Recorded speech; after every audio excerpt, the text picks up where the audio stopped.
syempre, i-try ko, ininom ko. Kaya kita ko kahambal naman namin kung ay intestingan. Kung sino na may diabetes, o cancer, arthritis, kung babae naman, pag kulang sa vitamin D, osteoporosis, yan ko si Emmanuel, di palabi ko si Iford.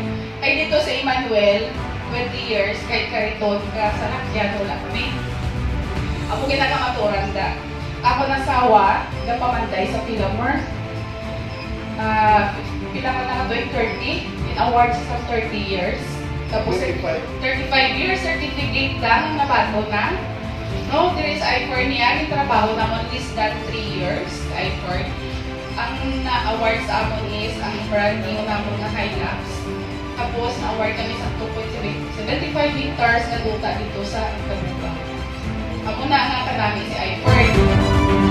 Nagpa-extray ako kaysa pandemic, ang buta, nung nagkatuway, permi ko yung scam, permi ko yung nagkakatanlo. Siyempre, pandemic, wala tayo, obrahon mo, ibot-ibot, kita sa tubalay, hindi namingaw na ta.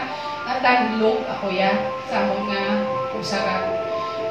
Kaya nga bali Doc Valenzuela, kaya ganyan members Doc Valenzuela sa iPhone. Itong sang wala ko yan na rehab.